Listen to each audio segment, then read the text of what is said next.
19h à Mbalka, Bra, Bekodon, et c'est le même temps aussi qu'il fait à la FM Liberté.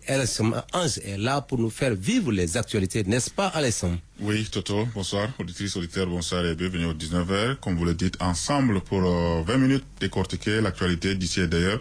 Prêtez-nous vos oreilles, c'est le départ. FM Liberté, c'est sur 105.3 MHz.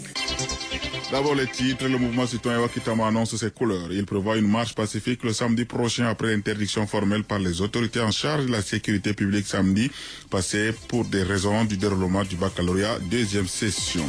Entre-temps, le chef de l'opposition, le député Félix Nialberoma Dungar, met en garde le comité ad hoc chargé de la mise en place du Conseil national de transition pour la gestion de la chose. Et puis, aujourd'hui 8 septembre, c'est la journée internationale de l'alphabétisation, a suivi le directeur de l'alphabétisation et de l'éducation inclusive du ministère de l'Éducation nationale et de la promotion civique à la fin de ce journal. Voilà pour le sommaire, bienvenue, bonsoir.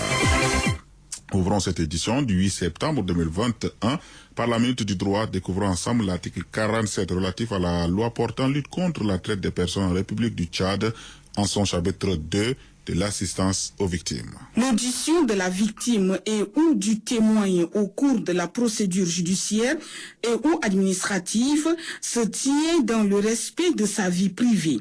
Le juge, s'agissant des victimes majeures, peut ordonner, sur demande du ministère public ou des parties, ou lorsqu'il estime que cela est nécessaire dans l'intérêt de la justice ou de la victime et sans préjudice des droits de l'auteur présumé que Petit 1, l'audience se déroule à huis clos. Petit 2, les procès-verbaux d'audience sont scellés. Petit 3, la déposition d'une victime ou d'un témoin soit entendue par liaison vidéo ou par des moyens adéquats similaires en l'absence de l'auteur présumé et où la victime ou le témoin utilise un pseudonyme et où la déposition qu'une victime ou un témoin a faite devant un juge au cours de la phase précédant le procès soit admise comme élément de preuve.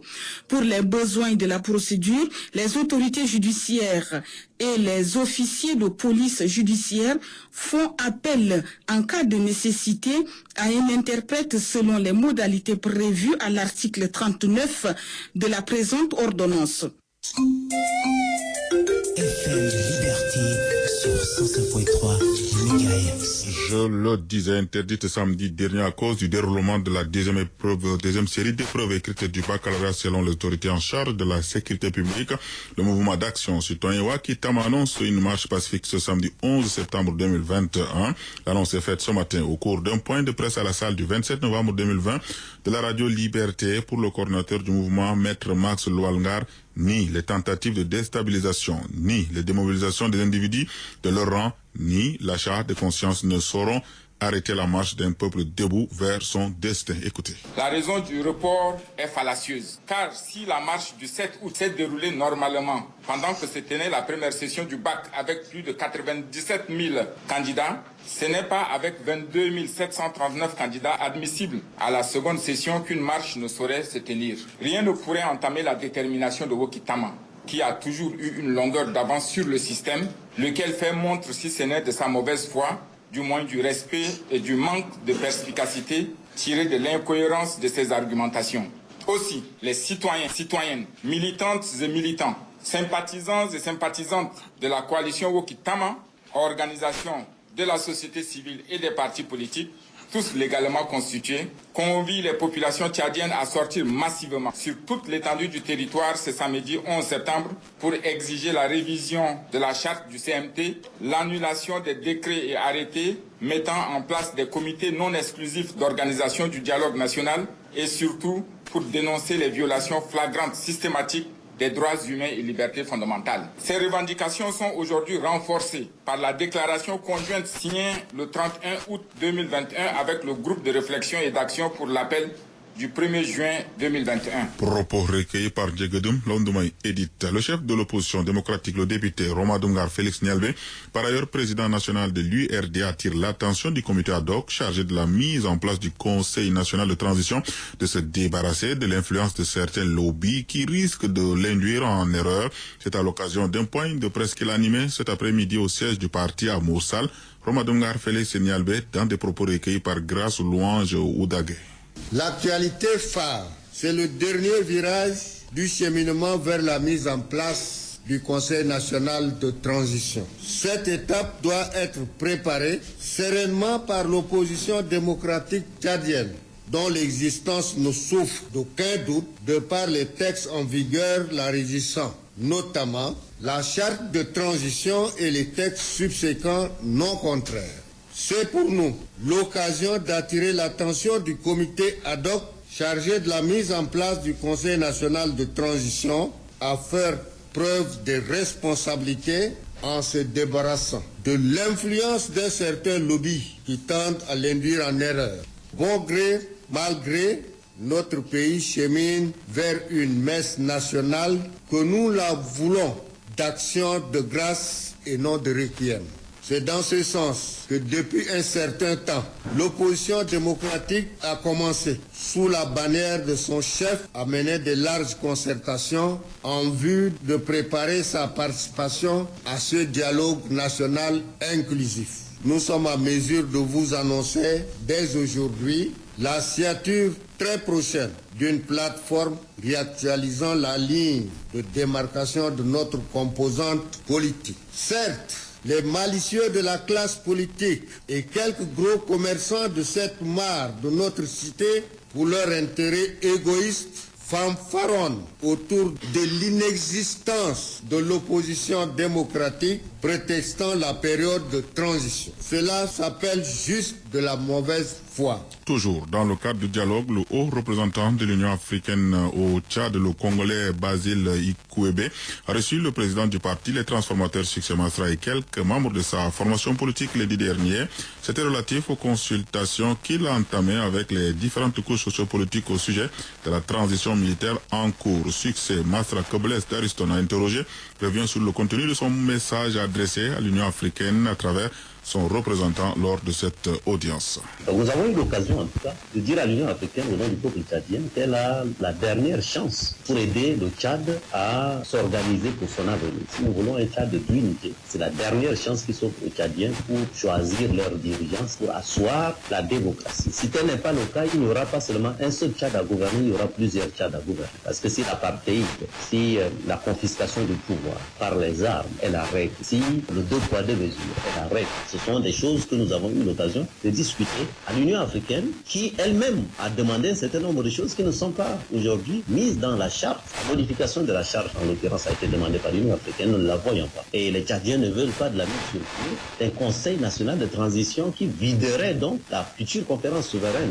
de son objet. Et s'il n'y a pas de conférence souveraine et inclusive, ça voudrait dire qu'on ira encore à un remake des dialogues de 2018 et 2020 qui sont simplement un ramassis de propositions dont certaines sont appliquées et d'autres sont refusées au gré de qui veut bien les appliquer. Ce n'est pas de ça que les Tchadiens ont besoin. Les Tchadiens ont besoin maintenant qu'on aille à quelque chose qu'on peut appeler conférence. L'important, c'est le contenu, c'est-à-dire que les actes issus de cette conférence doivent avoir un caractère exécutoire, c'est-à-dire obligatoire et opposable à chaque Tchadien et chaque Tchadienne, y compris le gouvernement qui sera chargé de leur mise en œuvre. Pour que cela soit possible, il faut un Conseil national de transition qui ait l'indépendance nécessaire pour être le véritable contre-pouvoir. Et donc la précipitation avec laquelle on demande aux uns aux autres de donner des candidats devant des gens qui eux-mêmes, si on devait sélectionner leur candidature, ne mériteraient même pas d'être là où ils sont. Donc ce sont autant de choses dont nous avons discuté à travers des propositions concrètes que nous avons faites au nom du peuple.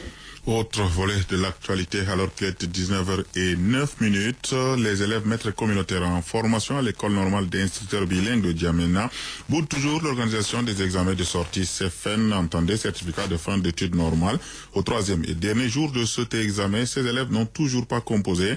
Pour le porte-parole de ces élèves, Djekombe Désiré, leur décision est irrévocable. Il est au micro de Mbaye Tojumro Nadjita. Nous maintenons toujours notre position et on on ne le regrette pas parce qu'on réclame ce qui nous est dû. C'est pas sauf N'Djamena qui refuse de ne pas passer des CFN, mais également la province. Mais nous comptons parmi ces étudiants là, quelques prévus galès, ils ont entré dans les salles, mais c'est un nombre minime. C'est pas que nous refusons de le faire, mais nous avons dit à nos autorités que on veut d'abord les 10 mois que nous réclamons de bourse. Nous voulons entrer d'abord dans notre dû et ensuite nos devoirs également, nous allons également l'assumer, c'est-à-dire passer le CFN. Parce que c'est un projet qui a été financé par la Banque mondiale et la somme que la Banque mondiale a financée est partie où? Ils ont géré dans quoi? Si ils ont privatisé les NIP, ils n'ont qu'à nous dire qu'ils ont privatisé parce qu'à l'heure où nous sommes dehors, mais il y a les écoles privées qui sont dans le quartier qui sont en train de composer à notre place. Et c'est pas nos enseignants également qui sont en train de surveiller. Alors, lesquels qui composent et quels sont ceux-là qui doivent surveiller et corriger? Croyez-vous que si on vous paye après, on va organiser un autre CFN pour vous? Mais ça fait partie des clauses du contrat avec la Banque mondiale et ce n'est pas la seule. Nous allons passer et le CFN qui a un diplôme national et en plus également l'intégration. Donc c'est seulement les deux clauses que le gouvernement tchadien lui accepte et maintenant la Banque mondiale lui finance.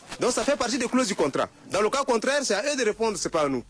De l'école normale au CEFO, de la distance n'est pas très grande. Là, nous sommes au CEFO de salle multimédia où les avocats des victimes de l'AVCRHH, Maître Jacqueline Moudena et Lambi Soulgan, ont animé une conférence de presse hier après-midi.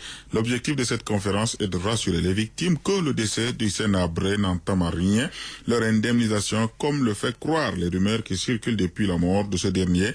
Les avocats demandent aux victimes de demeurer vigilantes. C'est d'ailleurs la raison qui pousse Rachel Mouiba de dire à Ismaël qu'elle est sereine. Cette initiative, vraiment, elle est louable. Mais il y a une chose que j'ai eu à relever, le manque de volonté de la part des autorités, le mépris également manifeste envers les victimes. Jusque-là, s'il n'y a pas eu l'exécution de la décision de la justice, là, c'est réellement un mépris parce que ce ne sont pas les moyens qui manquent. J'ai eu dire, il y a de cela quelques jours, qu'il y a eu un déplacement à Amdiaras à coût de millions, ou je ne sais pas si c'est milliards. Il y a un projet là de pavage à des milliards, un autre projet également pour le bitumage des routes. Donc est-ce à dire que ce sont là réellement les priorités? S'il faut que les gens aillent au dialogue national inclusif, il va falloir régler d'abord cet aspect des choses. Parce que pour que les Tchadiens puissent se retrouver un jour autour de la table et discuter vraiment de l'avenir du pays, il va falloir qu'il y ait vraiment la main tendue. Que les Tchadiens arrivent à se serrer les mains, à surpasser vraiment ce qui s'est passé. Que les autorités commencent d'abord à régler d'abord cette affaire, qui est l'indemnisation des victimes.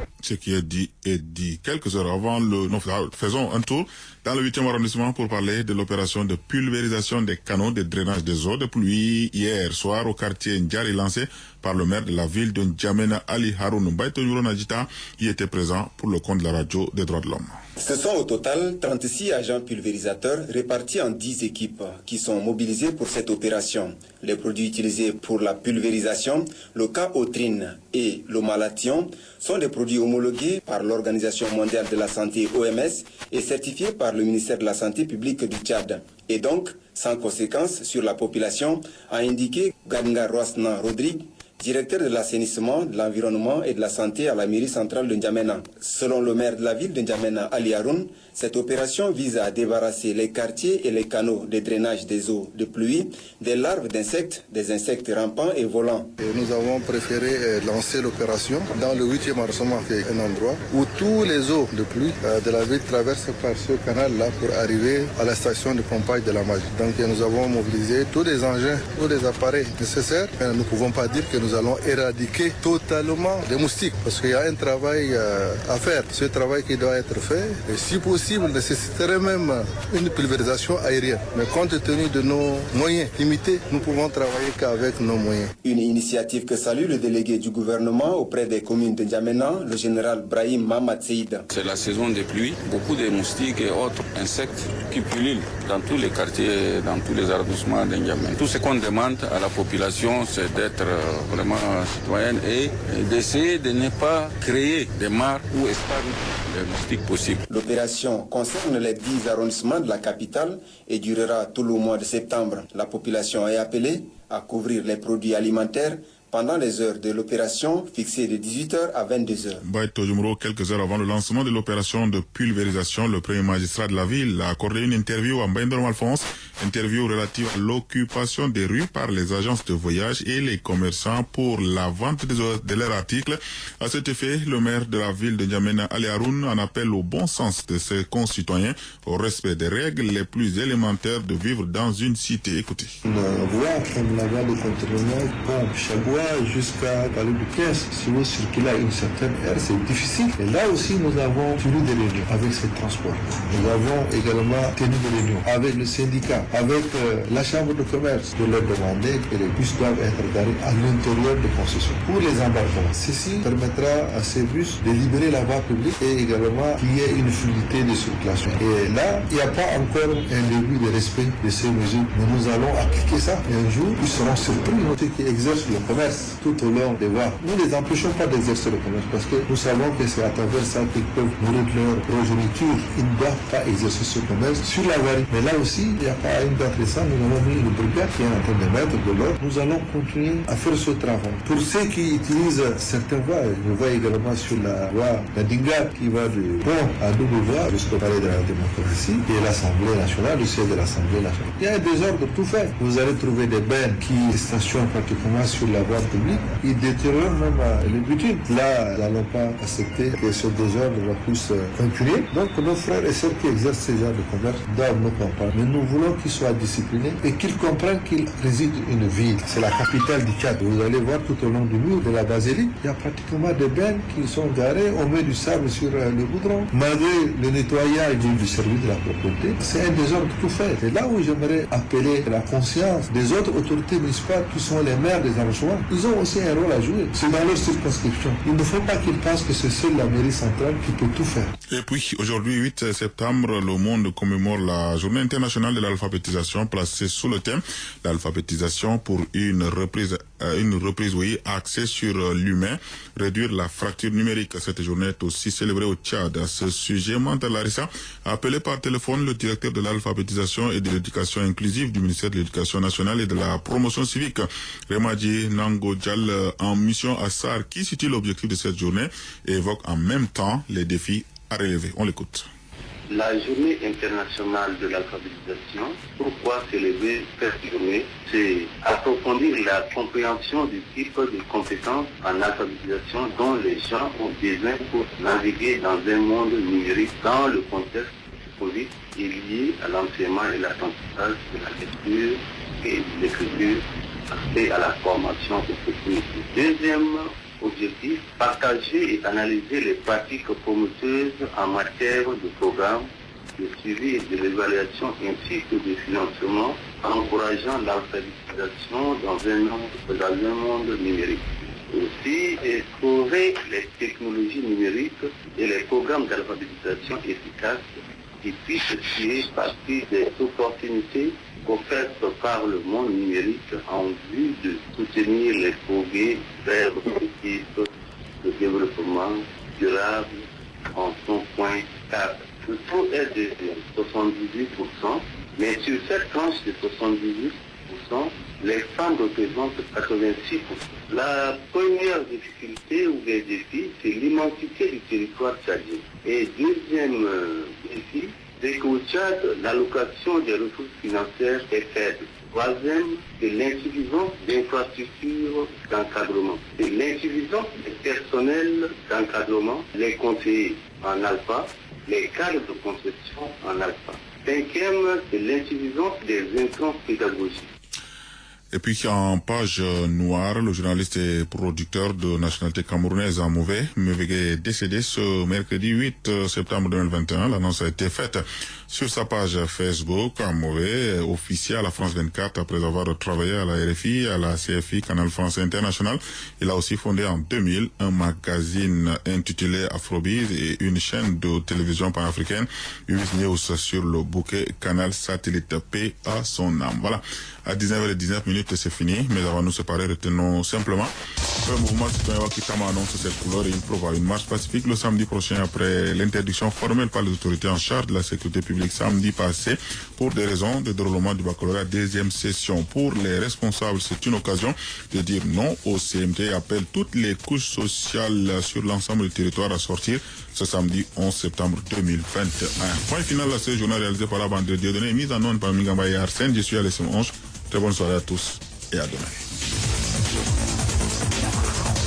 FM Liberté 105.3 MHz. La radio de référence qui fait la différence.